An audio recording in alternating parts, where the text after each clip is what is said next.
to the average eye, this might just be a stone like any other.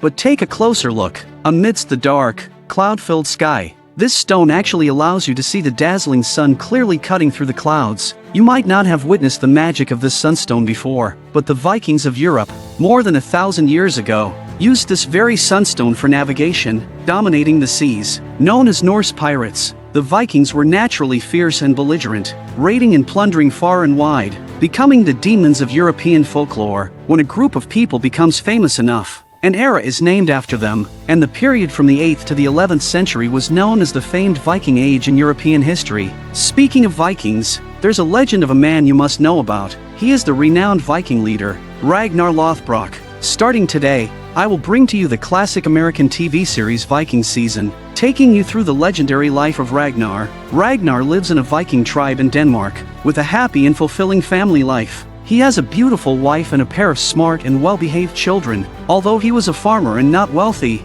owning his own land was considered well-off compared to most Vikings. However, Ragnar wasn't content with a stable life, for he had the blood of a warrior coursing through his veins. The next day, a village meeting called by the tribe's chief was scheduled, and Ragnar wanted to take his son, Bjorn, who had just turned 12, with him. However, his wife, Lagertha, thought Bjorn was still too young. Ragnar disagreed, believing that as a man, Bjorn should go out and see more of the world. Reluctantly, his wife agreed. On their way, Bjorn asked what the village meeting was all about. Ragnar explained that the assembly mainly dealt with some criminal matters and then discussed where to raid after the weather warmed up. The Danes lived in an area with scarce farmland and long winters, meaning resources were extremely limited. This meant they had to raid neighboring countries to survive. Since all the ships were controlled by the Lord, it was up to the Lord to decide where to raid. Following tradition, the Lord would surely send them to the eastern regions of Russia, but Ragnar was more inclined to head to the countries in the west,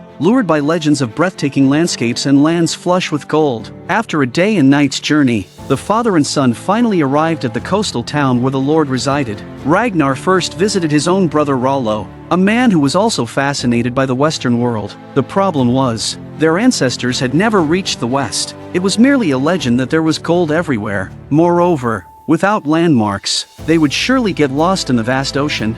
I believe there's a way to go west. I have something that will change everything.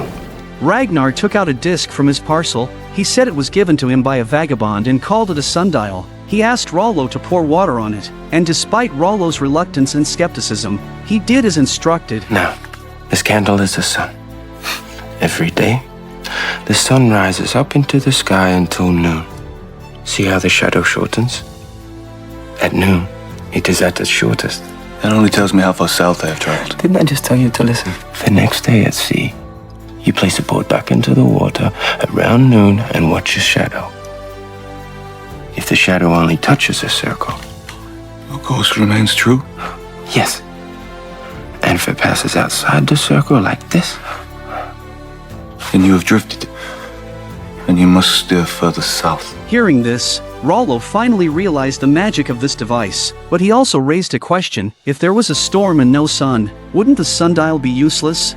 Ragnar had anticipated this reaction, so he calmly pulled out another treasure and led Rollo outside. In the dark cloudy sky, this thing could actually pass through the black clouds and clearly see the dazzling sun. What you may not know was that even modern scientists today are astounded by the magic of this stone. The assembly convened as scheduled, and amidst the cheers of the crowd, Lord Earl finally made his appearance. In the Vikings, the tribal lords represent the law and have the power of life and death. But of course there's always the formality of a so-called popular vote. The main agenda of this assembly was to punish two criminals, one a thief, the other a murderer. The thief would be treated like a rat crossing the street, subjected to the crowd's bricks and spit. If he survived the ordeal, he'd be left with barely half his life, while the murderer would be beheaded, his head fed to pigs, with the Lord cursing his soul never to enter Valhalla. This was the most vicious curse among Vikings, who believed in the pantheon led by Odin, where they thought souls would dine and celebrate with the gods in Valhalla after death. Thus, for Vikings, this curse was infinitely more malevolent than the common curse of never achieving peace after death. After the punishments, the Lord would place an arm ring on boys who had turned 12, signifying a lifetime of loyalty to him. In fact, This had been the tradition for generations among Vikings, a key reason for their unity. After the ceremony, Ragnar inappropriately asked Earl where they would raid this summer. Ragnar knew the answer but asked anyway, aware that Earl wouldn't change their raiding location but still brought it up. He argued that Eastern Russia was too poor, and raiding the same places every year wasn't as profitable anymore, suggesting there might be better options, but Earl said in a firm voice, "Oh, yes. Choice, yes. I've heard of these rumors, these stories, that if we travel west, that we will somehow reach a land that is rich and plentiful. They're my ships. I pay for them, and they go where I tell them to go. Now that's the end of the matter." With Earl's words at that point, Ragnar wisely chose not to say more. Later, Earl pulled Ragnar aside to warn him that if he dared to publicly question his authority again, he would take Ragnar's land and make him pay dearly for his unrealistic dreams. Before leaving, Earl noticed Ragnar's unwilling look and, knowing he wouldn't let it go, ordered his man Olafur to keep a close eye on him. As expected, after the assembly, Ragnar took his son to the mountains to find his friend Floki. Floki, exceptionally talented and obsessed with shipbuilding, could tell which part of a tree was suitable for building ships just by looking at the trunk, but Earl's control over private boat building is very strict, so he has never built a boat. But Ragnar had immense faith in Floki, so he took out all his savings to help Floki fulfill his dream, which, of course, was also to realize his own dream of venturing to the Western world. Soon after, the dragon-headed ship that Floki built was finally completed. Ragnar was thrilled to see such a magnificent creation, while Floki was nervously excited. Set the sail. Float! The sail! She'll sink. No, she bloody won't. You could have pretended to build such a boat. It's beyond my humble capabilities. I'll set the sail. I'm sorry, Ragnar. When they set sail, Floki couldn't contain his excitement any longer.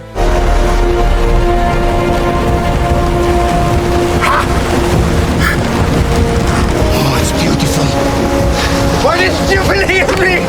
I told you I could do it! Now it's all up to you, Ragnar Lothbrok. However, they didn't notice Earl's man secretly watching them from the shore. While Ragnar was away, two thugs broke into Lagertha's home with malicious intentions, but Lagertha, calm and composed, coolly inquired about their intentions. If you're hungry, I will feed you. If you're thirsty, I will give you a drink. Otherwise, you must go. We will eat and drink after we've satisfied our other needs.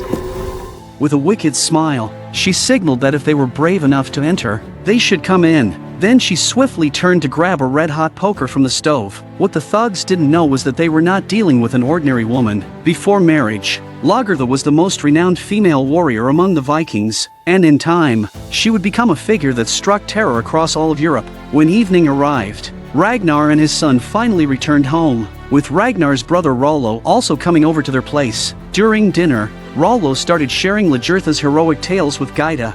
Your mother was a famous shield maiden. Was? Is a famous shield maiden. Fought in the same shield ball against the Eastlanders. She fought like a Valkyrie.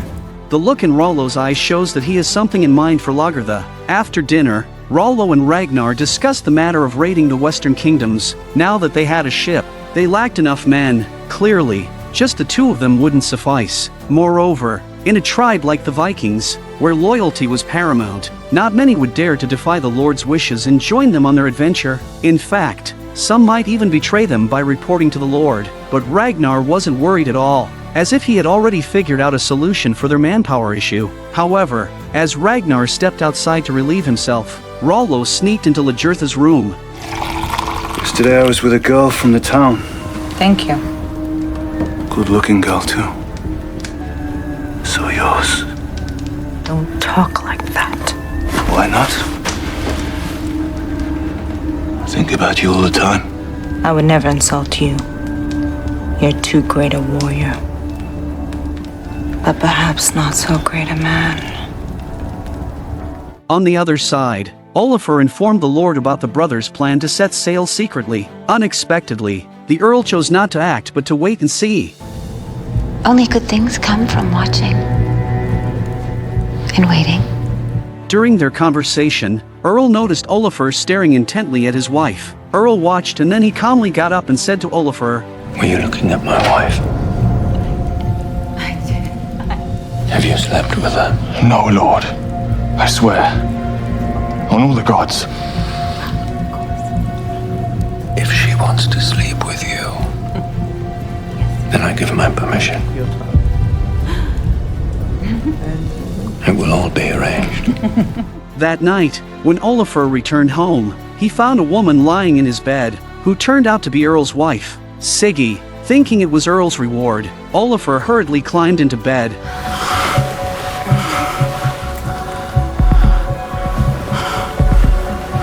Do you really suppose that a worm like you could sleep with a woman like me? I'm an Earl's wife. Knew not to trust. Take it. Yes, Lord. One has to admire Earl's cunning, using his wife to test his subordinate's loyalty. Meanwhile, with the help of a longtime friend, Ragnar secretly gathered more than 20 young men to join their crew and swore them to secrecy about their plans to sail west. He also promised them equal shares of the spoils of their raids. But Earl Haraldsson has ordered us to sail east. The Earl knows nothing about our new boat. This is why he refuses to let us go west. He could kill us for disobeying his orders. Yes, he could. We can offer you a chance to shine in battle and impress the gods, and to bring back such plunder that you have never seen before. I'll go. Under Ragnar's persuasion, many joined his expedition team, deciding to set sail punctually in a few weeks. However, this decision deeply displeased Lagertha. This could be the most thrilling voyage of their lives, and Lagertha wanted to accompany her husband, but Ragnar refused her. This was to be the most dangerous journey with an uncertain future, and Ragnar wouldn't risk having his wife join him. Moreover, with 2 children to care for at home, if something happened to them, what would become of the children? During bedtime, an upset Lagertha demonstrated what true domestic strife was. My love. Never mind that. Defend yourself. How dare you? Am I not good enough for you? Am I not strong enough for you? Listen.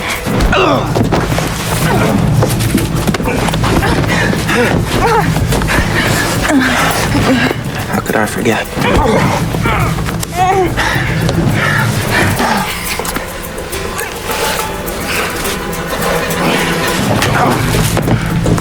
Thankfully, Bjorn intervened just in time, preventing the argument from turning fatal. Knowing her husband was determined not to let her join, Lagertha had no choice but to reluctantly give up. A few weeks later, the crew was ready, setting off towards the unknown Western world. Thus began a Viking era that would loom over the hearts of Europeans for the next 300 years. Do you know why pirates setting out for long voyages never brought women along but always made sure to have a few crows on board? Because during the long and tedious journeys, women would inevitably become objects of competition among the lonely and restless crew, thus affecting internal unity, whereas crows could potentially save the lives of everyone on board at critical moments. If the birds do not return, there is land. But if they do...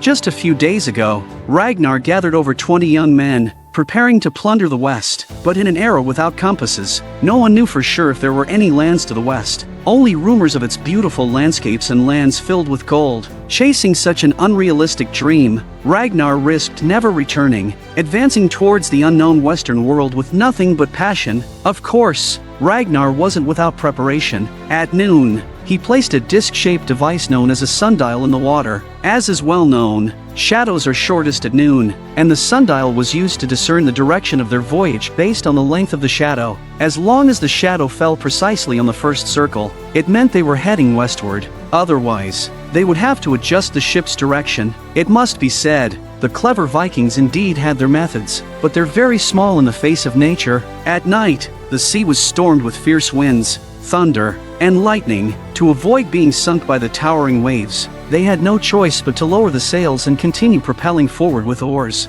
That night, they endured the baptism of the storm and waves, yet the Vikings showed no fear in the face of these hardships. My boat!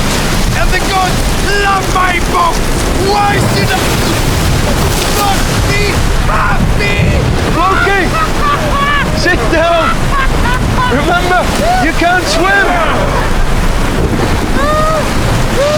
The storm finally ended the next day, but a thick fog enveloped the sea, reducing visibility to less than 50 meters, rendering the sundial useless. Ragnar placed his hopes on his sunstone, but it was of no use if the sun was not visible. At a loss, the aimless crew began to despairingly curse Ragnar. There is no west. We are not sailing towards any new country, but just into an empty ocean. Utterly and completely lost. Kauko, Leif, we have been persuaded by madmen and fools. Ragnar would not let such pessimism spread. He walked over and plunged a knife into a man's throat.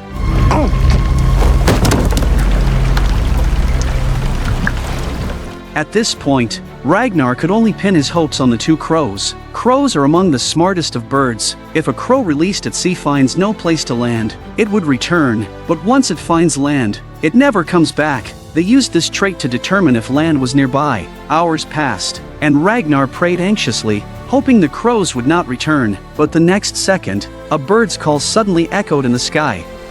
He's gone back. There's no land. In their despair, they sensed something was amiss. It was clearly the sound of a seagull. Looking up, they saw beautiful seagulls soaring in the sky. Seagulls usually nest on the coasts and rocky beaches of islands, meaning there had to be land nearby. Meanwhile, a monk on the shore saw the pirate ship approaching and ran back to the monastery in shock. This land belonged to the kingdom of Northumbria in England. At that time, England was composed of 7 kingdoms, and the monasteries, generally built on the coast and town centers, had no defenses. Upon receiving the news, the priests immediately ordered the gates closed, but it was too late. The Vikings were already sharpening their knives on the coast, ready for a major raid. Before leaving, Ragnar repeatedly instructed to rob but not to kill, to avoid unnecessary slaughter. However, once the men broke into the monastery, the scene turned into a brutal massacre. Via Filii et Spiritus Sancti, Pater Noster qui es in celis, Pater Noster. Seeing Rollo take the lead in killing, the other Vikings began a horrific slaughter, mercilessly hacking at the defenseless monks.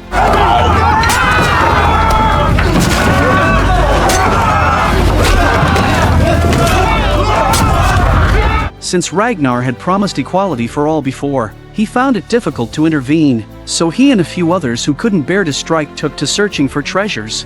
I don't understand. Why would they leave such treasures unprotected?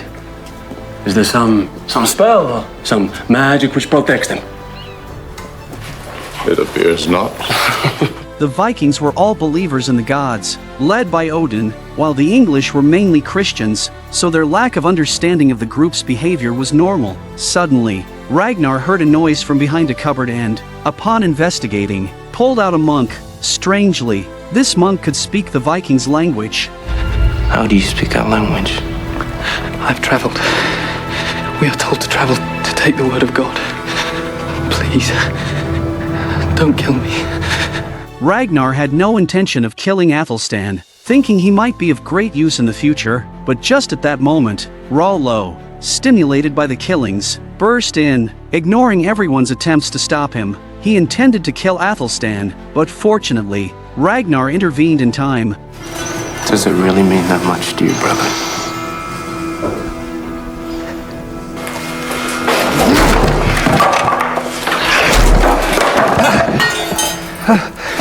This is what we get for your god. Thus, Athelstan became part of the spoils of war, taken aboard the ship along with a great deal of gold and treasures, as the crew returned home with their loot. On the journey back, Ragnar pressed Athelstan, asking if England was really just that small. Athelstan truthfully explained that their monastery was just a tiny part of one of the 7 kingdoms of England, located on a small island, but Athelstan failed to notice the greedy look in Ragnar's eyes, mixed with ulterior motives. A few days later, Ragnar and his crew successfully returned home, where crowds had already gathered, waiting to celebrate their triumphant return. At that moment, Earl had Ragnar brought to him, shamelessly claiming all the spoils of war for himself. Under the pretext of Ragnar's unauthorized sea voyage, Ragnar led Athelstan back home like a dog, tying him to a tree trunk in his yard. He then called his 2 children to play with this pet brought back from a foreign land. What is wrong with your head? When we become monks, they cut our hair. It marks us out. You can touch him. You'll find it hard to believe, but Athelstan was traded to Ragnar for a shipload of treasure, using the excuse of Ragnar's unauthorized voyage. Earl took all the spoils for himself, leaving Ragnar and his men, who had risked their lives to bring back these treasures, to choose only one item each. Earl's actions were motivated by greed and a desire to assert his absolute authority. He had a vague feeling that Ragnar was threatening his position in the eyes of the people, as everyone watched Ragnar make his choice. To everyone's surprise, he chose Athelstan from among all the treasures. I will take the priest for my slave. The priest? Ragnar's choice was met with laughter, seeming like an utterly foolish decision. However, in Ragnar's eyes, Athelstan was not just any ordinary slave. Athelstan's knowledge of the Western world could greatly facilitate Ragnar's next expedition to the West. Moreover, Ragnar was well aware that Earl was seizing this opportunity to eliminate him. Choosing Athelstan would minimize his threat to Earl. Ragnar brought Athelstan home and introduced him to his family, with his children being extremely curious about this foreigner, because they had been apart for half a month. Lagertha couldn't wait to pull her husband into the room. It must be said, the noise was indeed quite loud, and with the room divided by a lattice, Athelstan could both hear and see, leaving him completely restless. What's more, Ragnar even extended an invitation to Athelstan. We want to ask you something. Come and join us, priest. Come on. Wouldn't you like to?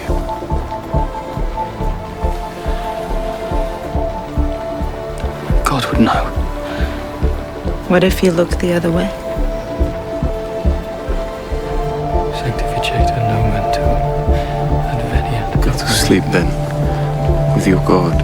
Ultimately, Athelstan resisted the temptation, unaware that this was actually a test and trial by Ragnar. Meanwhile, Earl took advantage of the dead of night, summoning his steward and a young slave to dig holes to bury the treasures plundered by Ragnar's team. The boy was puzzled as to why they were burying all these gold and silver treasures. Sven explained truthfully that we Vikings believe our gods ensure our souls enter Valhalla after death, where we can use the wealth accumulated in life. But the hoard needs protection. Somebody to look after it. In this life and the next. You've already seen enough of this life, boy. After saying this, Sven strangled the boy to death, and the poor boy thus became the guardian of this batch of treasures. Days passed, and Athelstan's hair began to grow out, causing him great guilt. In medieval Europe, Christians kept such hairstyles to guard their faith. Athelstan, risking punishment from his master, stole a knife and began to shave his head, undeterred even by the prospect of his head bleeding profusely. However, Ragnar's family did not actually treat him as a slave, and Athelstan gradually reduced his fear of Ragnar. During a drunken state, Athelstan disclosed everything about the Western continent to Ragnar. He lived in England, which comprised 7 kingdoms, and the place where Ragnar landed was one of them, the powerful kingdom of Northumbria, ruled by King Earl. Ragnar was perplexed, asking why they could so easily rob your monasteries if it was such a strong kingdom. Athelstan replied helplessly, saying before your arrival, we never thought someone would rob a monastery because, in the eyes of us Saxons, who would disrespect God to such an extent? Ragnar wanted Athelstan to teach him their language, and Athelstan agreed without hesitation. However, the next day, Ragnar took Athelstan to Earl again, sharing the intelligence he got from Athelstan. He has traveled a great deal, and he has told me that there are many countries to the west. He has also told me about his England, about its kings and its customs. And what have we to do with his customs? he has informed me of a large town near to the temple that we raided before. And in this town there are other temples, and surely other riches. Only then did Athelstan realize he had been tricked by Ragnar, who wanted to lead another expedition west to plunder his homeland. Ragnar hoped Earl would return the ships to him, promising that all treasures brought back could belong to Earl. I could go there myself. Yes, you could, my lord. But why put yourself in danger? Why not leave it to someone who has more experience of this journey? And someone who is more expendable. After much thought, Earl found the idea reasonable, but he stipulated a condition that his subordinate, Canute, must accompany them. Earl's requirement was partly to prevent Ragnar from hoarding treasures and partly because he wanted to know what navigation technology Ragnar used. After learning it, he could eliminate Ragnar, who threatened his position. On the way home, Athelstan felt utterly despondent and furious, thinking, "I treated you as a friend, but you played me for a fool, drawing out my words, making me betray God and become an accomplice in the slaughter of my own people." For Ragnar, Athelstan was no longer that important, so he drew his dagger and cut off Athelstan's neck collar. Athelstan looked up at the fate of others who had been captured with him. How could he escape their clutches in Viking territory? Reluctantly, Athelstan had no choice but to follow Ragnar obediently. Upon returning, Ragnar suggested that his wife Lagertha join them on the journey, although it was Lagertha's long-desired wish. Who would take care of their children? Ragnar pointed to Athelstan standing nearby. Hearing this, Bjorn felt incredibly reluctant. Lagertha approached and warned Athelstan, If any harm befalls my children, I will tear the lungs out of your body. Priest.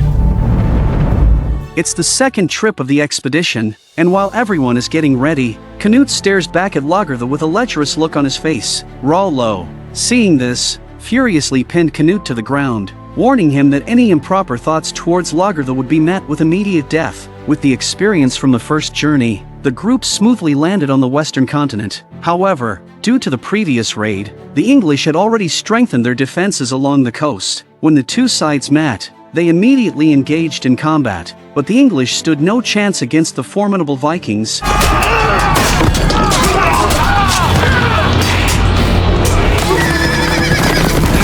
What they didn't notice was a soldier quietly escaping, reporting the Vikings landing to the king. Shield wall! What kind of pirates were they, who merely with a shield and a Viking axe, sent shivers down the entirety of Europe? Born ferocious and warlike, Vikings roamed about burning, killing, and looting, becoming the demons of Europe. It was precisely because of the Viking invasions that the 7 warring kingdoms of England, which had been in conflict for over 200 years, united to fight against them, leading to the formation of what is now a unified United Kingdom. Speaking of Viking pirates, their unstoppable shield wall tactic is something you must know about. Today, you're in luck as you will witness how they managed to overwhelmingly defeat an army of 200 with just 20 men. This was the Vikings' second expedition to the west. With the experience from their first expedition, they smoothly landed on the western continent. However, due to the previous robbery, the English had already strengthened their coastal defenses. Upon meeting, both sides immediately clashed, but in front of the mighty Vikings, this small group of Englishmen proved to be no match.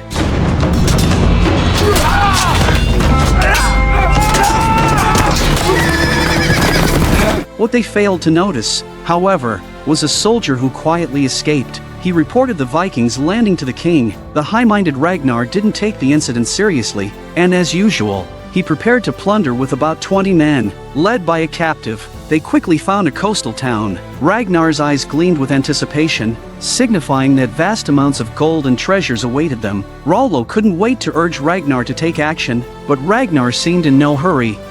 What day is it today? Saturday. Then we attack tomorrow. Why? You will understand tomorrow. Ragnar was waiting for Sunday. He learned from Athelstan that most Englishmen were Christians who would surely attend church for worship on Sundays, which would be the perfect opportunity for a surprise attack. The next day, as soon as the church bells rang, Ragnar immediately ordered the small squad to strike, catching the town completely off guard. At that time, the town's residents and guards were all in the church hall, with their weapons left outside. Ragnar and his men easily stormed into the church.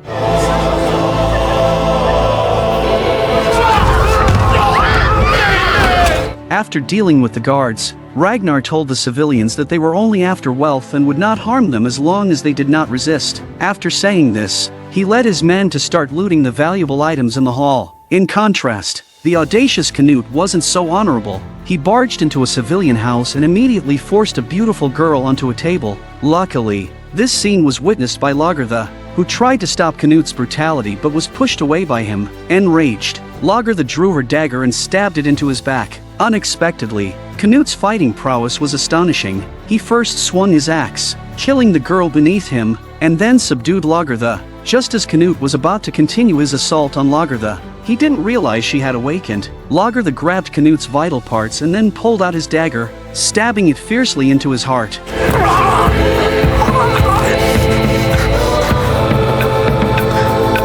Meanwhile, Ragnar's looting had already finished. Just as they were gathering in the square to prepare to return, Ragnar realized Canute was missing. Lagertha told her husband what had happened. Ragnar knew this was bad news because Canute was Earl's man. Moreover, there were no witnesses, making it hard to clear their name even with the truth on their side. Worse still, when they returned to the shore, they found King Earl's large army already waiting for them. Facing the large English army, the Vikings showed no fear. This was the first time the English witnessed the terrifying Viking shield wall.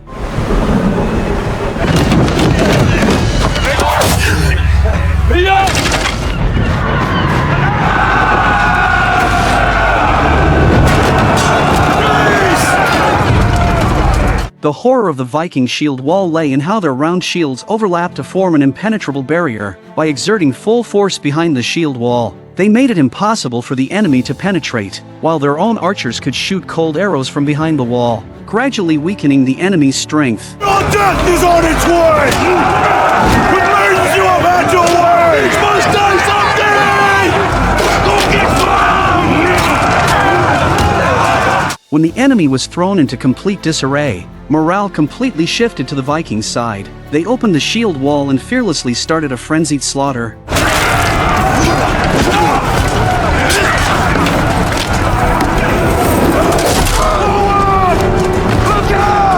In this manner, they devoured all 200+ soldiers. Witnessing such brave Viking warriors, the enemy leader Wigia immediately fled on horseback. Happen, my lord Wigia! Sire, I have never in my life seen men fight as these Northmen fight. Believe me, there's something devilish in the way they look, in their lack of fear in the face of death. My lord, that is just a counsel of despair. Are these pagans not men like we are? Do they not bleed when they are cut? Or do they have wings and tongues of fire? No, sire. Who are they? We captured 2 of them who were guarding their boat. We couldn't understand anything they said at all, except one word. Ragnar.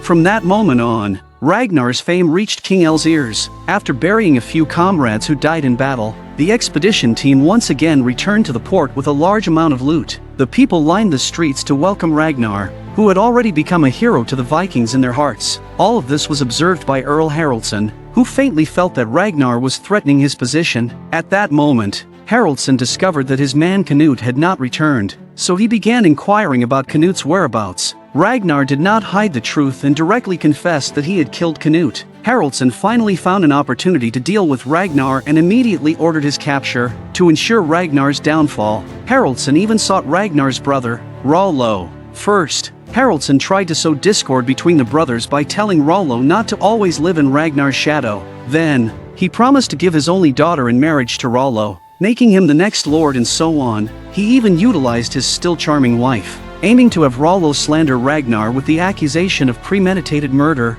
After being tempted, Rollo began to waver. The next day, the trial assembly officially began, with the Earl and the people all making their appearance. Haraldsson accused Ragnar of the crime of killing his own confidant without any reason, stating that Ragnar's motive was to monopolize the treasures brought back from the western lands. Just when public opinion seemed to lean towards Haraldsson's side, Lagertha stepped forward, stating that it was she who killed Canute, and detailed the attempted assault by Canute. However, Haraldsson refused to accept her testimony on the grounds that they were husband and wife, and claimed he had a witness who saw everything at the scene. When Rollo stepped forward, everyone, including Ragnar, was stunned. You say you are a witness to the death of Knut Tjodolf. Yes, You swear this upon your arm ring? Yes, I was there. Ragnar Lothbrok killed him. In cold blood? No, Lord. For a good reason. What Ragnar Lothbrok has sworn is true. Your half-brother was caught raping a Saxon woman, then he attempted to rape Ragnar's lawful wife, Lagertha, the Shield Maiden. Haraldson was taken aback, not expecting that even with his daughter and wife involved, they could not sway this man. Rollo's testimony directly declared Ragnar innocent and ensured Ragnar also received half of the treasures from the Western expedition. Later that night, the expedition team gathered for a party. Lagertha took a moment to express her gratitude to Rollo in private, but Rollo's next words left Lagertha speechless. I didn't do it for him. I did it for you. While they were all drunkenly celebrating, assassins sent by Haraldson quietly sneaked in. Shortly after, a large group of armed assassins burst into the room, but they underestimated the strength of Ragnar and his team. The members of the expedition were veterans of many battles, and in just a few minutes, they had dealt with all the assassins.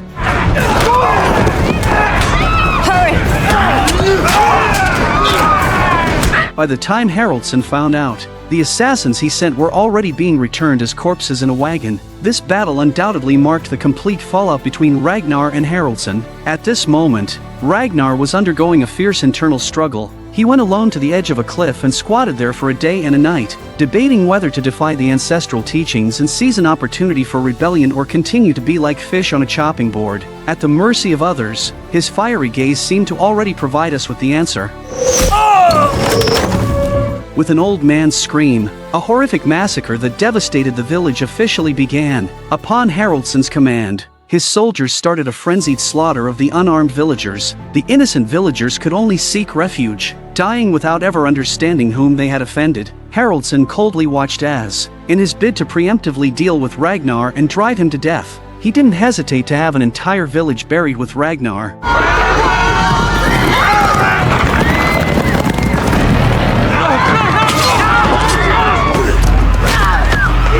At this time, Ragnar was hunting in the mountains, completely unaware of the tragedy unfolding in the village. Upon hearing the screams outside, Lagertha immediately grabbed weapons for her son and daughter. She didn't rush to flee but instead instructed them to hide for self-preservation. She knew in her heart that her husband would return to save them, risking life and limb. When Ragnar heard the continuous screams, he didn't hesitate for a moment and immediately turned around. Rushing back, the village was ablaze, and the slaughter continued as Ragnar descended from the mountain, displaying the strength of a war god.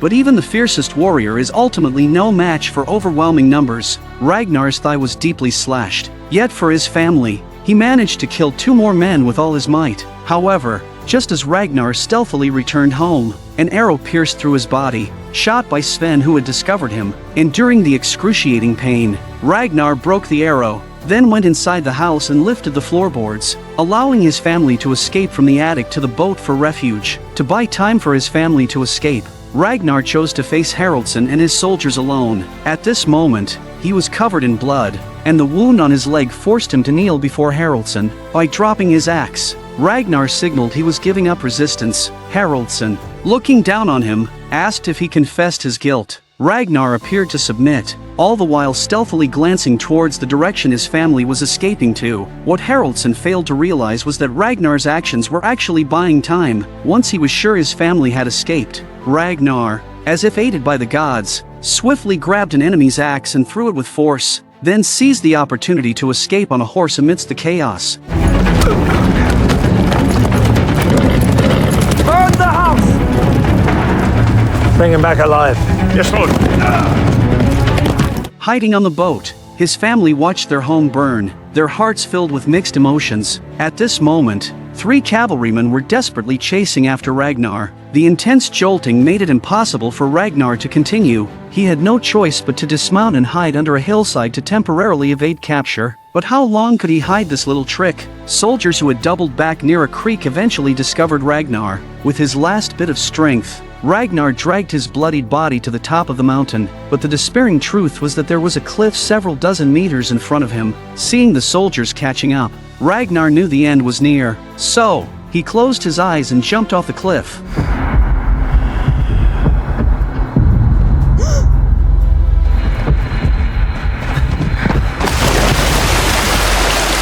The soldiers, daunted by the height, dared not even look and returned to report back. Little did they know, Ragnar's dive was near his family's boat. Athelstan quickly jumped into the water to rescue Ragnar, who, fortunately, still clung to his last breath by divine favor. Haraldsson, upon learning of Ragnar's leap into the sea, insisted on seeing the body, dead or alive. He commanded his men to continue searching for Ragnar, insisting that they must find him by any means necessary. Meanwhile, the severely injured Ragnar was taken to Floki's residence. Floki, Ragnar's most trustworthy friend, was not only an excellent shipbuilder but also had some knowledge of medicine. Floki performed surgery on Ragnar, using a red-hot surgical knife for disinfection and stopping the bleeding. Then, with a series of folk remedies, Floki ultimately saved Ragnar's life. During his recovery, a member of the expedition team, Thorstein, visited Ragnar. Thorstein informed Ragnar that the members of the expedition were under surveillance. Fortunately, his fondness for hunting allowed him to traverse the jungle and sneak away to visit him.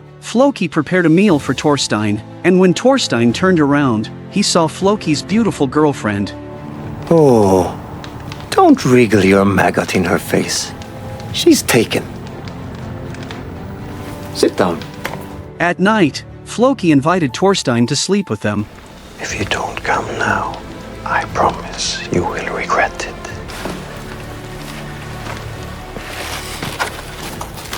The warm hospitality of the Vikings is indeed well-deserved. Having a dad who's totally into superstitions really bites. It is time for the husband and wife to go to the matrimonial chamber.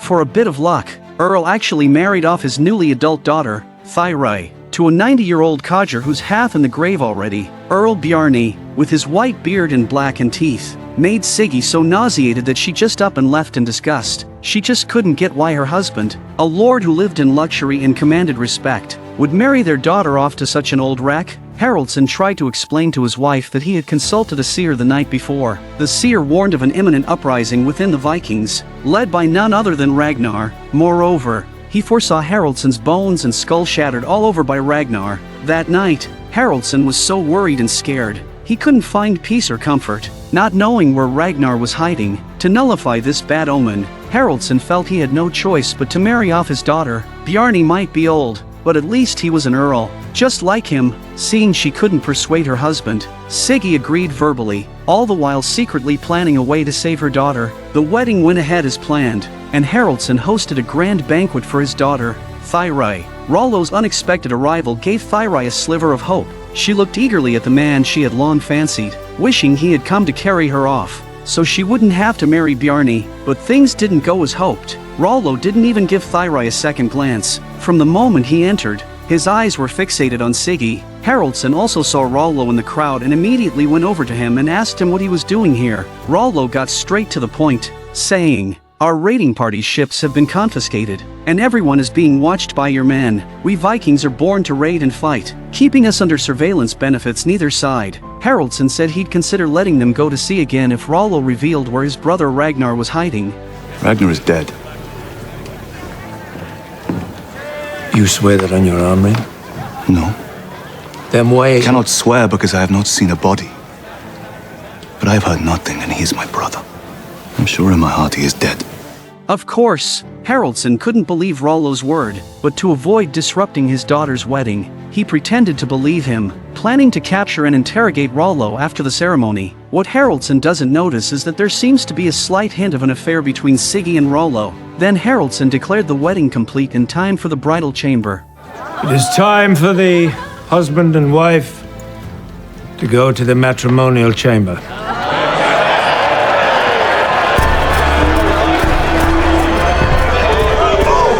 Seeing her son-in-law, decades her senior, Siggy was disgusted beyond words. Deep down, she had grown to despise her husband thoroughly. After the wedding, Siggy met with Rollo in a dark room. After a brief intimacy, Siggy warned Rollo that Earl was cunning and deceitful and wouldn't let him off easily. Rollo wasn't worried, but as soon as he left, he was captured by Haraldsson's men.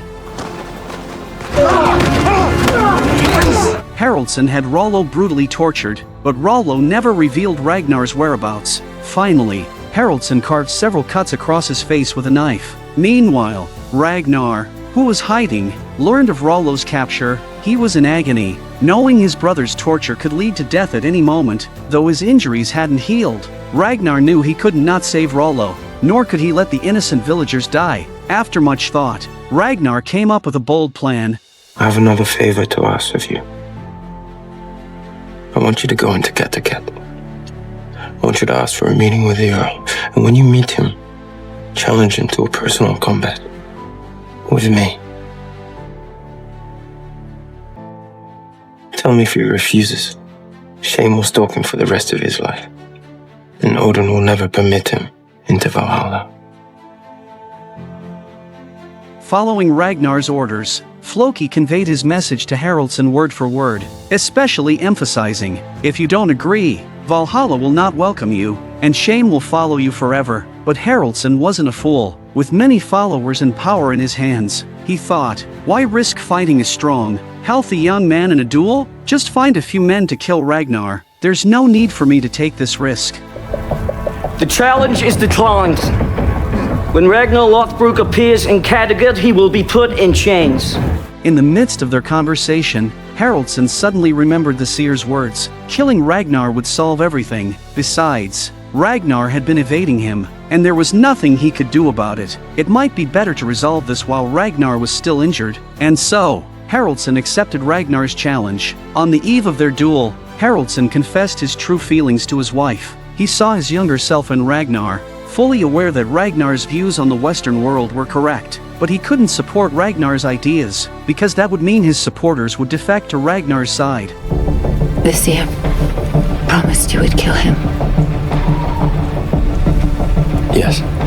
For a moment, Siggy even wished it was her husband who would die. On the day of the decisive battle, Ragnar, limping, arrived at the harbor, where the shoreline was already crowded with onlookers. Rollo was released, his face marked with the scars of shame by Haraldsson. Such an important duel naturally attracted Thyri and her 90-year-old husband to the scene. The duel officially began with Sven announcing the rules. Viking duels had a unique style, with shield, axe, and sword as the main weapons. Each person could use 2 shields, and after the second shield was damaged, no more shields could be used. Haraldsson started by discarding a shield, considering his youthful reputation as a war deity, which had secured him the position of a lord. Ragnar, not wanting to take advantage, dropped his shield and launched the first attack.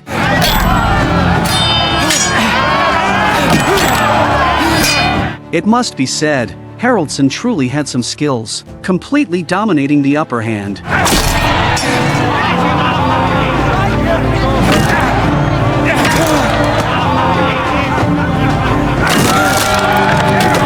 Seeing Ragnar discard his shield and sword, Haraldsson also threw away his shield and sword. The duel entered its final stage, with the final contest being the battle axe. Ragnar, dragging his injured leg, barely managed to fend off Haraldsson's assault. Ragnar was caught off guard and struck by Haraldsson. Although the wound was not deep, it sliced open Ragnar's not yet healed arrow wound. Ragnar had no choice but to cover his wound and continue the fight. In the end, it was clear that age was an insurmountable barrier. Haraldsson gradually lost the strength to fight. Ragnar's battle axe struck Haraldsson in the back, and he could never stand up again. Ultimately, the gods sided with Ragnar, taking Haraldsson to Valhalla. Seeing their leader dead, Sven panicked and ordered Ragnar killed, but there was no response from the crowd. Long-term oppression had made the people long for this moment. Rollo slowly approached Sven, took up an axe, and struck Sven's chest. Siggy took this opportunity to strike towards Thyri, pulling out the knife that Thyri had ready, and sent Bjarni to the afterlife. Siggy wanted to inherit her husband's earldom, but as she looked around, all eyes were on Ragnar. Knowing the will of the people, Siggy graciously supported Ragnar as the new lord. Hail, Earl Ragnar! Hail, Earl Ragnar! Hail, Earl Ragnar!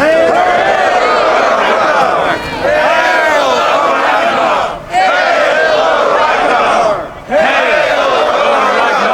A Amid the cheers of the people, Ragnar finally ascended to the lordship, officially starting a new chapter in the conquest of the Western world. Over 1,000 years ago in Europe, there existed a terrifying and worldview-shattering burial rite, the Viking practice of human sacrifice. Unlike typical human sacrifices, the Viking ritual involved a female slave who was forced to have intercourse with every man in the village until she was ultimately strangled or had her throat cut. Then, the female slave would be placed alongside her master's corpse on a burning ship to drift away. Today, you'll witness one of the 13 most unusual burial ceremonies in the world, just after Ragnar killed Haraldson and took his place as lord. Despite Haraldsson's greed and cunning, Ragnar decided to hold a grand funeral for him, as Haraldson was also a brave Viking warrior deserving of such an honor. Ragnar intended to show Athelstan the customs of the Vikings, so he took him inside a tent, where they saw two women cleaning a woman's body. Athelstan asked in disbelief, Who is she? All of his slave women were asked who wants to die with him. This one agreed. She wants to die? These other servants are preparing her. The town was buzzing with activity, as people roasted beef and lamb, sang, and danced to celebrate the grand funeral. Here, Athelstan met Ragnar's son, Bjorn. As they were tasting malt beer, they saw the female slave being led from house to house by two women, knocking on the doors of the town's men. What are they doing? She is having sex with the men who live in there. Each one of them says to her, "Tell your master I did this out of love for him." Because she will soon be reunited with her master in death, and she will be able to speak to him. Athelstan was completely speechless at this, but what came next left him even more dumbfounded. At the coast, too, the crowd was thick, led by Siggy and Thyri. Haraldsson's body was carried to the port, where a seer was already waiting for them. Under the guidance of the seer, Haraldsson was placed by the crowd on a small ship piled with wood. Soon, the female slave was brought before the seer, seen limping and staggering in her walk. The seer removed the jewelry the slave had just worn, then made her drink a cup of holy water. Until now, the slave girl was full of hope that she could continue to serve her master in the other world. I can see my master. He is in Valhalla. Let me join him then. Amid the crowd's cheers, the seer drew a dagger and slit the female slave's throat. Then the people lifted her onto the ship to be buried with Haraldsson. Athelstan couldn't bear to watch any longer. As a Christian, he simply couldn't appreciate the beliefs and customs of the Vikings. Siggy approached Ragnar, hoping to personally light the funeral pyre, but Ragnar merely scoffed. He would never entrust such an important task to a widow. As people sang and danced, the crowd set the ship ablaze, sending Haraldsson and the female slave to Valhalla. After the funeral, Lagertha told her husband she was pregnant again. Faced with this gift from the gods, Ragnar was overjoyed. In stark contrast, Siggy was preparing to flee with her daughter, sensing her own end was near, as new lords typically treated the old lord's family this way. Just then, Rollo burst in, telling Siggy he knew Ragnar well. Unlike previous lords, Ragnar would not kill innocent family members out of spite, and he, Rollo, would guarantee their safety for life. What do you want in return? Would you not like to be married to another one? From Rollo's gaze, it was evident he was not content to remain subordinate to his brother. As the long winter was about to end and Lagertha's belly grew day by day, Ragnar plotted his next voyage to raid the Western world. Previously constrained by Haraldsson, he could only conduct small-scale raids. Now, as a lord, he plans to expand his ambitions, targeting the capital of the Kingdom of Northumbria. In the summer of 794 AD, 3 Viking ships led by Ragnar sailed towards the Kingdom of Northumbria. This time, they didn't land on shallow beaches but steered directly into England's River Tyne, advancing into the kingdom's interior. Upon hearing this news, General Wigia immediately reported it to King Earl. Earl was baffled at the audacity of these barbarians daring to sail directly into the heart of his kingdom. I merely said they fought like demons, like men possessed, with no fear of death. Seeing Wigia's cowardly demeanor, Earl could no longer stand it and had Wigia thrown into a pit full of snakes. Now, let us prepare to defend ourselves against these heathens and barbarians. King Earl urgently convened forces from all over England to defend against the enemy, and he also recalled his brother, Lord Ethelwulf, to serve as general. Ethelwulf's entrance was indeed quite imposing. Brother! Ethelwulf! Thank God you are come. At this time, Ragnar wasn't idle either. He was leading the Vikings in building a fortress on the riverbank. After all, this was a large-scale invasion, and reckless actions were out of the question. Establishing a base to launch surprise attacks was the best strategy. Soon, Ethelwulf arrived at the Vikings' fortress with a large force. Although their numbers were several times that of the Vikings, Ethelwulf hesitated in the face of the ferocious Vikings. He planned to outwit them. Since they're not moving here, we'll set up camp not far away and lay out our defenses and wait for them to attack us. His subordinates were utterly baffled by Ethelwulf's actions. Lord Ethelwulf, forgive us. We only meant... I know what you meant. You meant that you're already greater warriors than I am. Although only yesterday you were still green, sucking on your mother's breasts. Go do your job, set up camp. Little did they know, Ragnar was not as foolish as Ethelwulf. Before Ethelwulf and his men could complete their defenses, Ragnar launched a surprise attack on the enemy camp under the cover of night. They rampaged through the camp, slaughtering unprepared British soldiers.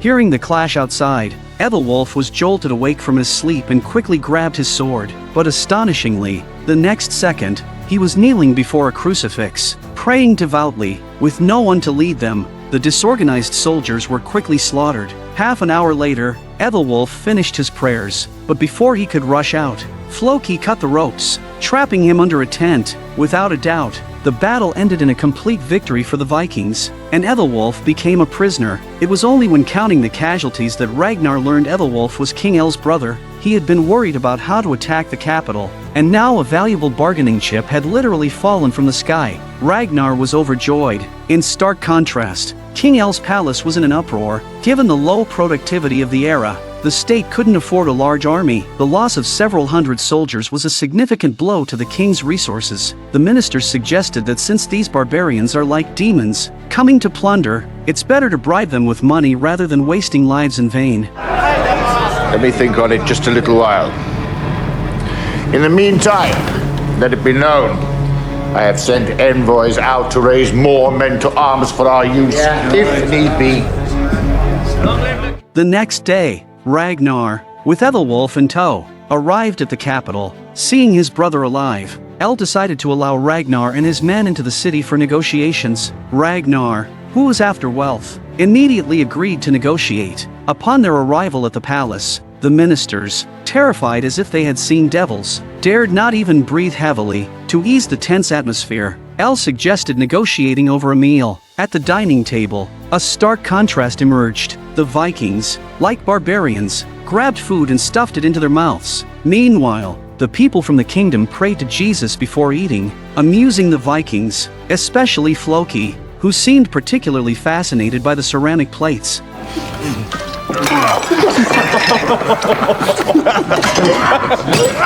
Lauter Tag. Shall we talk, King? The negotiations formally began, and Ragnar, without beating around the bush, directly demanded 2,000 pounds of gold and silver. Many might not grasp the significance of 2,000 pounds. When Bjarni married the Lord's daughter Thyri, it cost only 20 pounds of silver. Ragnar's demand was equivalent to 100 Earl's daughters. The ministers were enraged upon hearing this, perceiving it as outright robbery. At a tense moment, King Earl hesitated but ultimately agreed to Ragnar's demand, with one condition: such a large sum required time to gather. During this time, the Vikings must stay in their camp and not harm his people or their property. Sire, how can we trust the word of a pagan? Let me baptize one of them. There is one further condition. I desire that either you or one of your companions agrees to be baptized into our faith. In that way, I can make peace with a friend and fellow Christian, and not an enemy. You want one of us to become Christian? Yes. Hearing this, the Vikings couldn't help but laugh out loud. The Vikings have their own gods, and even when their lives are threatened, They will never abandon their deities. Unexpectedly, Rollo stood up, betraying his faith. I will be Christian. The baptism was held by the river, with Floki watching angrily as Rollo completed the ritual. What the Vikings failed to realize was that Earl's actions were a deliberate delay. The next day, they waited quietly in the camp for the ransom. Floki, hostile towards Rollo for betraying their gods, was about to confront him when King Earl's men delivered several large chests. Ragnar, excited, sent men to open them, only to find the chests were empty. It was then Ragnar realized this was Earl's stalling tactic, using the time to gather forces. Soon, a large number of English soldiers charged at them. Unfazed, the Vikings quickly took up shields, ready to make the deceitful English pay in blood. As the English soldiers approached, Ragnar suddenly triggered the trap set earlier.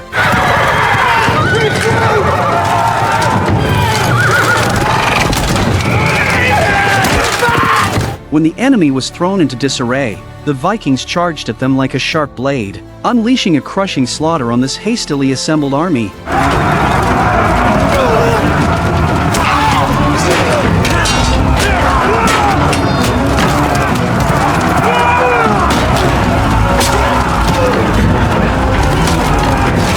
Seeing the fierce Vikings, the English dropped their weapons and fled in all directions. The battle was over, but one man was still searching the muddy battlefield for surviving enemies, vowing to exterminate these Christians.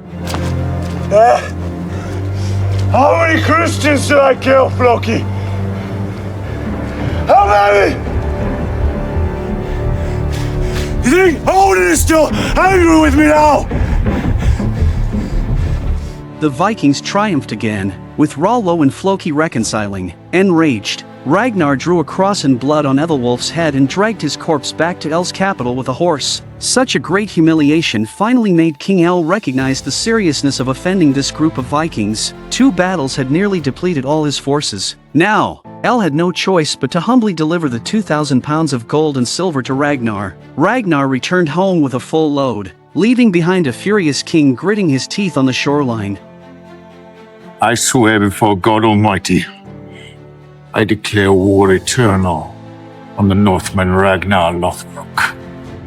I swear to our Lord Jesus Christ, to the Blessed Virgin, one day I will avenge myself on him, bring him to justice and to death. So help me God.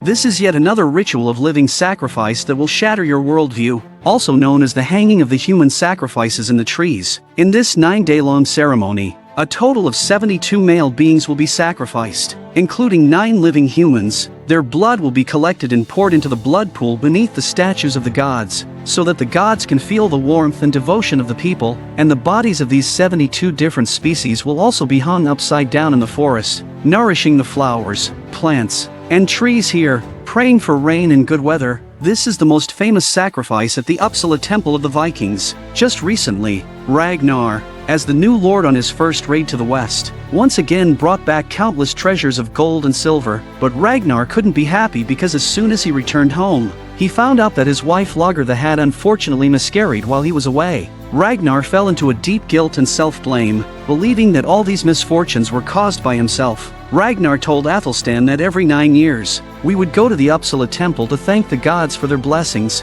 sacrificing offerings to thank the gods for giving us offspring and for blessing us with rain and good weather. This year was the 9th year, but he missed the time for the sacrifice because he was eager to raid the west. Ragnar believed that he had angered the gods, and that the gods cruelly took away his unborn child. Ragnar wanted to go to the temple to atone for his mistakes and proposed to take Athelstan with him, who hesitated but eventually agreed to his request. As everyone might have noticed, Athelstan's hairstyle has changed, and his dress has become more like that of a Viking. In the 2 years since coming to the Viking tribe, Athelstan has gradually integrated into this society. Even that Bible he treasured has rotted away. After getting everything ready, Ragnar, his family, and his loyal followers set off for the temple, which was more like a large gathering, with many prominent Viking earls and their followers in attendance. Everyone lined up to receive the blessing of the priest. Lagertha hoped to become pregnant again, even if it meant sacrificing her sight or hearing. This was Athelstan's first time seeing the gods of the Viking faith, and he couldn't help but show a look of admiration.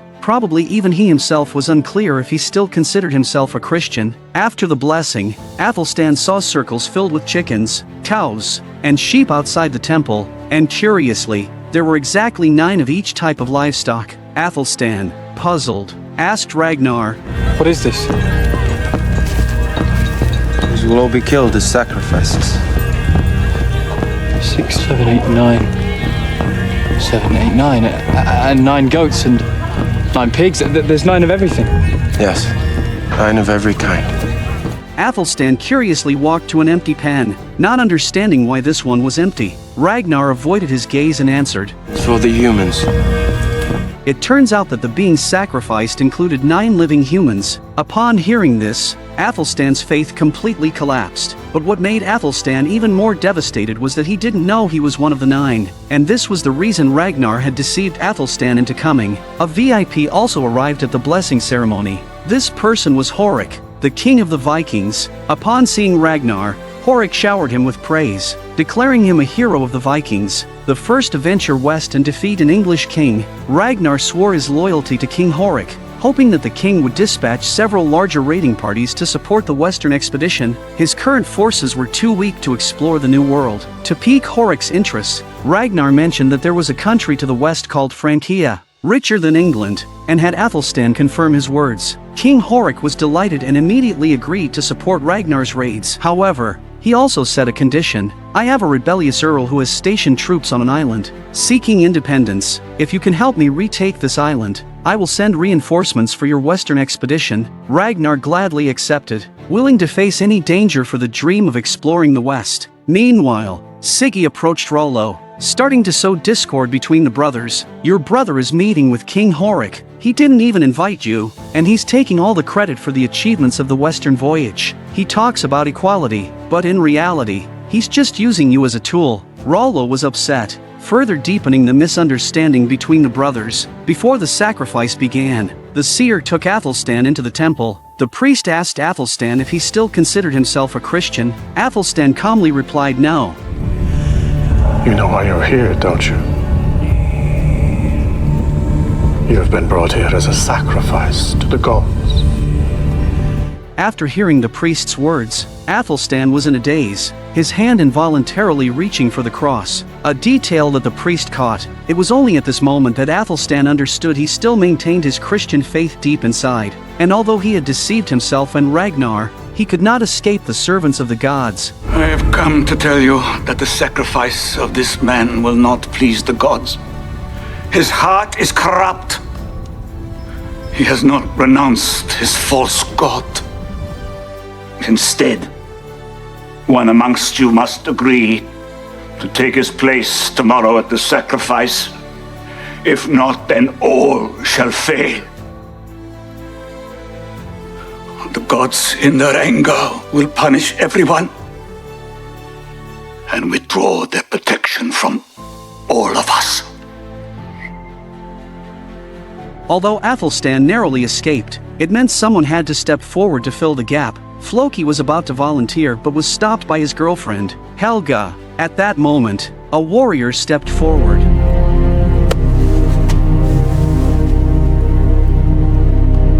Before anyone else can claim this honor.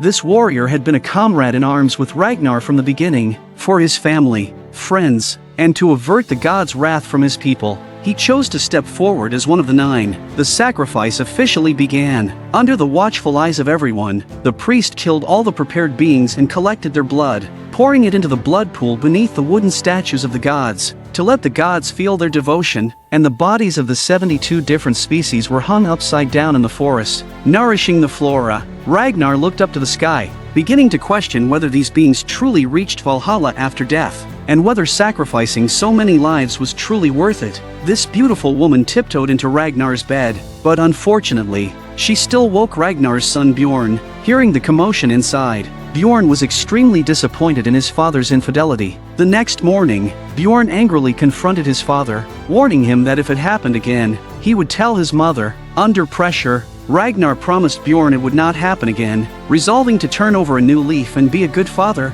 But who could have anticipated that from just one encounter, the woman would become pregnant with Ragnar's child? and this would ultimately lead Lagertha to part ways with him completely. Just a few days ago, Ragnar, by the king's command, arrived at the territory of Jarl Borg in Gotland Island. Accompanying Ragnar were 6 individuals: Ragnar and his son, Rollo, Floki, Torstein, and an archer named Arn. Upon meeting Jarl Borg, Ragnar got straight to the point, stating, "I've heard you're seeking independence, wanting to monopolize this island. I'm here on behalf of King Horik to negotiate with you." However, Borg did not take King Horik seriously at all, proclaiming there was nothing to discuss. "If Horik is brave enough, he should just send his troops to attack me. I'm not easily frightened." Then Borg inquired about Ragnar's name. What's your name?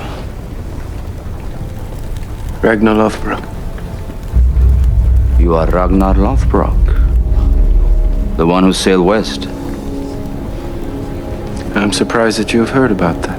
As soon as Ragnar introduced himself, Borg's attitude did a complete 180-degree turn. Borg had long heard of Ragnar's exploits to the west and admired men with courage and vigor, so he immediately arranged for fine wine and food to welcome them. At the dinner table, Borg calmly discussed with Ragnar why Horik wanted the island. The island was not only vast but also rich in minerals and wealth, which was why he was so adamant about it. To avoid a full-scale conflict, Borg proposed 2 solutions. The first was for Horik to acknowledge the land as his, and he could lease it to him for his lifetime. The second was that the land would belong to neither party, and both would set aside disputes to jointly develop it. Ragnar thought the first option was unlikely, but the second sounded reasonable. However, he couldn't decide on his own and decided to send someone to consult with King Horik. Ragnar sent Floki to deliver a message to Horik, but the round trip would take more than 10 days, and he couldn't just wait around. Borg suggested there was a beautiful place on the island, where a huge eucalyptus tree stood, so large it seemed to reach the sky. You can take your men to see it. However, to prevent deceit, one person must stay here as a hostage. After some thought, Ragnar decided to leave his brother Rollo behind, which further deepened Rollo's resentment towards Ragnar. On the road, Ragnar encountered a very beautiful woman. With just one look, Ragnar was captivated by her. During their conversation, Ragnar learned that the woman's name was Aslog, the daughter of a former king. Her mother was the legendary Valkyrie Brynhildr. Since the death of her parents, Aslog had been living in seclusion on this island. It was evident that Aslog also greatly admired Ragnar. As his reputation had already spread far and wide here, Ragnar proposed that Aslog join him to see the eucalyptus tree, and without hesitation, Aslog happily agreed. While Ragnar was enjoying his time with Aslog, Rollo could only stay as a hostage at the camp. Spending his days idly, Borg began to stir up trouble, telling Rollo that while his brother's name was celebrated across the world, he remained an unknown soldier by his side. A great warrior. As am I. I'm sure you are. And yet I've never heard of you.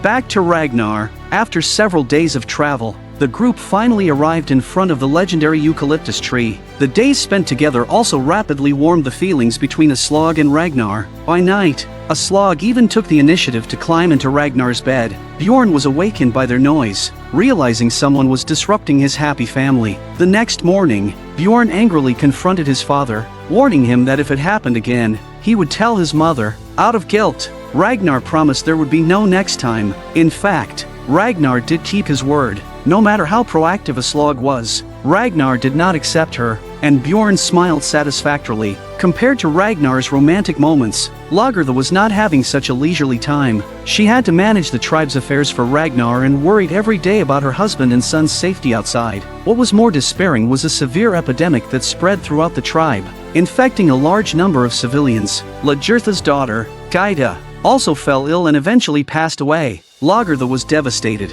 but the strong woman she was, she still lit the pyre to send off her daughter. At this time, Ragnar was completely unaware of his daughter's death. A few days later, Aslog told Ragnar she was pregnant with his child, leaving Ragnar in a difficult position, unsure of what to do. What Ragnar didn't know was that Aslog had intentionally approached him from the beginning, seeking protection. When Ragnar and his party returned to Borg's camp, Floki also brought back Horik's message. Did he say? He will make no compromises. No deals. He say you must name your price for the land. Or? He didn't say or. That was, there's nothing to discuss. Borg gave Ragnar two choices, either leave by tomorrow or join him in rebellion against King Horik. Ragnar did not respond, indicating that a war seemed inevitable. That night, Borg sought out Rollo alone, asking which side he would choose if a battle ensued. If you get rid of your brother, your name will be known everywhere. Don't you want that? Torn between his own brother and the desire to make a name for himself, Rollo was truly unsure of how to choose. Meanwhile, Ragnar was making a tough and painful decision. He picked up a dagger, ready to kill someone. When the door was pushed open, it wasn't Rollo and Borg inside but a Slog. A Slog was well aware. She knew Ragnar wanted to eliminate her to return to his family.